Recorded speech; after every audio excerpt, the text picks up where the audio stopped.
Bonjour chers téléspectateurs, bienvenue dans cette édition ou dans cet entretien spécial avec le porte-parole de Félix Tshisekedi, président de l'Union pour la démocratie et le progrès social.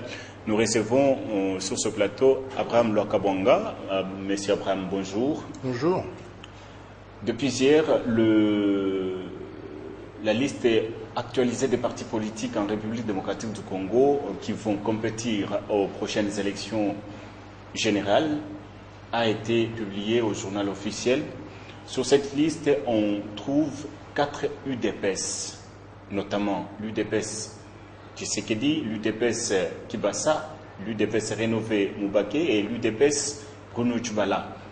Votre réaction quant à ces? Ma réaction est une réaction de désolation, tout simplement par rapport au manque de sérieux qu'affichent nos amis de la mouvance kabyliste. Pour quelques raisons. La première, notamment, c'est parce que nous avions discuté au sujet de la décrispation politique en RDC, parlant du dédoublement des partis politiques, et chacun avait souscrit, que ce soit le rassemblement que nous étions, les signataires de l'accord d'octobre à la cité de l'OUA, tout comme la majorité, tout le monde avait souscrit pour dire qu'il fallait aller dans ce sens-là. Et nous nous étonnons que quelques mois plus tard, les mêmes qui avaient donné leur accord, se comportent d'une différente manière. Secondo, nous avons le fait que le CENSA a fait quelques propositions, tiré des conclusions allant dans ce sens, demandant à messieurs, ils ont été nommés Mancité, Bruno Tshibala et Valentin Moubake, si ces derniers étaient intéressés d'avoir un parti politique, de pouvoir en créer un, en évitant de porter le nom de l'UDPS et encore d'utiliser le label et plus loin même les lieux de résidence. Mais que voyons-nous? Ici une volonté de créer un flou artistique, de créer une tension, alors que le Congo voudrait être conduit à des élections selon la date que Corneille Nangaa a dite, qui est le 23 décembre 2018. UDPS Tshisekedi et UDPS Tshibala sont classés à la même enseigne, c'est-à-dire à la même adresse, 11e rue Limité. Comment vous tenez vos activités, vos réunions, deux partis dans une même adresse? Jusqu'à présent, il n'y a que l'UDPS que dirige le président Félix Tshisekedi qui a les lieux, qui se réunit d'une manière régulière. Lorsque les travaux dans les bureaux ne sont pas en activité, nos gardes sont là, donc nous ne partageons pas, nous ne sous-louons pas. Nous sommes propriétaires de ce bien que nous a légué notre président de son vivant, le docteur Étienne Tshisekedi. Donc ici, nous nous rendons compte encore, c'est une forfaiture, et nous ne comprenons pas la démarche du ministère de l'Intérieur de vouloir attribuer à deux partis politiques ce lieu-là. Et plus loin, pourquoi le ministère de l'Intérieur, qui pourtant a été actif et bien représenté au niveau de la Synco, pourquoi ce même ministère de l'Intérieur aujourd'hui se laisse aller dans ce comportement qui n'a pas de qualificatif? Est-ce que cette façon de faire les choses peut décrisper le climat politique dans notre pays pour aller aux élections apaisées telles que voulues? Je crois que ceci fait partie de leur stratagème, qui est celui de multiplier ou de démultiplier les partis UDPS pour créer une certaine confusion, sachant que les logos sont pratiquement les mêmes, les couleurs étant les mêmes, et demain, par l'utilisation de cette machine, imaginez-vous, s'ils persistent avec cette machine à voler, ce qui pourrait se passer. La majeure partie des Congolais sont illettrés.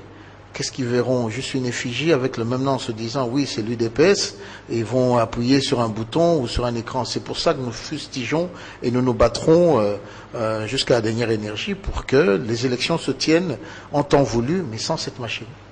Est-ce que il y a une démarche que vous avez entamée pour remettre les choses en ordre, peut-être pour séparer les deux partis? Ou non? Nous n'avons aucune démarche à entamer. Vous savez, ce qui est risible, c'est le fait de voir que pour enterrer les funérailles du président Étienne Tshisekedi, plutôt, c'est à l'époque Jean-Marc Aboun qui a été représenté, la seule et unique UDPS. J'aurais voulu voir peut-être M. Bruno Tshibala ou un autre Kendam, je crois le Belge Tarsis Loseke, se présenter pour aller discuter de ce. Et lorsque le gouvernement se veut être sérieux, il sait à qui s'adresser. Il s'est adressé à nous pour cela. De deux, le 24 avril 2018, tous les Congolais ont été unanimes. Ils ont vu qui est l'UDPS dans ce pays. La seule et unique UDPS s'appelle l'UDPS-Tshisekedi. Le président que nous avons élu brillamment, 98,3%, a eu à tenir ce meeting qui n'est que le début de plusieurs actions qui vont être organisées sur le sol de la RDC pour démontrer que nous avons des ambitions de remporter toutes les élections à tous les niveaux. Puisque vous évoquez les obsèques d'Étienne Tshisekedi, paix à son âme, où en est-on avec les démarches? Elle semble bloquée ou ça marche?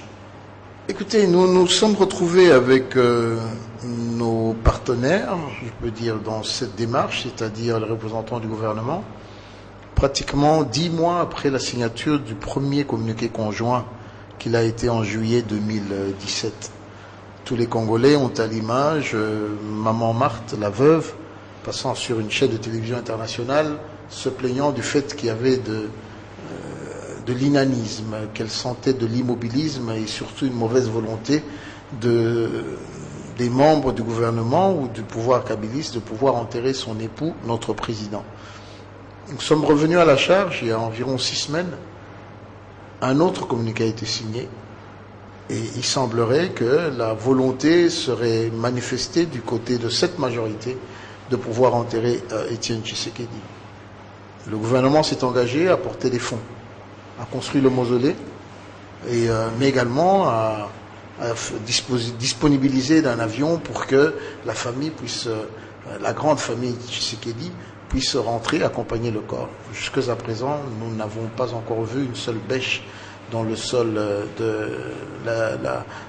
du lieu que nous leur avons proposé, qui est un lieu appartenant à la famille, à Ntsele. Rien n'est fait jusqu'à présent. Donc, nous prenons le peuple congolais à témoin pour leur dire, voilà, regardez ce qui se passe. Nous n'allons pas nous laisser flouer une seconde fois. Donc pas un début de travaux en télé, mais certains analystes avertis estiment ou pensent que la démarche serait bloquée parce que le président Félix Tshisekedi n'a pas voulu honorer les démarches entreprises avec le pouvoir afin de lui accorder la primature et aussi organiser les choses en bonne et due forme. C'est là. Mais je ne sais pas de quels analystes vous dites chevronnés ou informés, parce que lui-même, Félix Tshisekedi, au 24 avril, l'a dit devant la population, devant nos combattants. C'est cela justement parce qu'il a pas essayé. Il a remis en cause les démarches entreprises secrètement avec le pouvoir en place. Non, loin de là. Il a bien dit qu'il n'y a aucun contact, que lui n'est ni demandeur ni preneur d'une certaine primature. Et que s'il y a eu des contacts, les contacts se sont passés d'une manière formelle entre la famille biologique, représentée par leur oncle, Monseigneur, le parti politique, l'UDPS, représenté par le secrétaire général Jean-Marc Abound à l'époque, parce que nous n'avons pas de président, et la partie gouvernementale. Et il a fait taire toutes ces rumeurs parlant d'une certaine presse qui perd son temps à écrire sur des sujets qui sont non fondés. Et c'est pour cela que je fustige le fait que vous parlez ici d'analystes chevronnés, parce qu'il n'en est pas du tout question. Parce que lorsqu'il y a eu des contacts dans le temps, je ne crois pas qu'il y a eu tout ceci. Félix Tshisekedi l'a dit depuis septembre 2017, qu'il n'était ni demandeur ni preneur, à partir de New York, là où il était en visite diplomatique.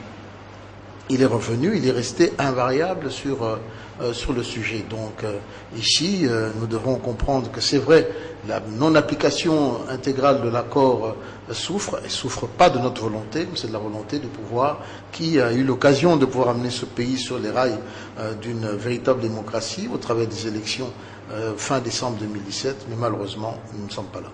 Alors, revenons un peu à cette liste publiée dans le journal officiel. Cette liste répertorie ou reconnaît le rassemblement dirigé par Joseph Olenga Nkoy et non celui dirigé par Félix Tshisekedi. Encore une fois, une utopie. Il n'y a qu'en RDC que nous pouvons voir ce genre de théâtralisation de la vie politique ou de l'espace politique qui aujourd'hui peut prendre au sérieux le rassemblement Kasavubu, sachant que le départ de ce rassemblement, c'était Genval.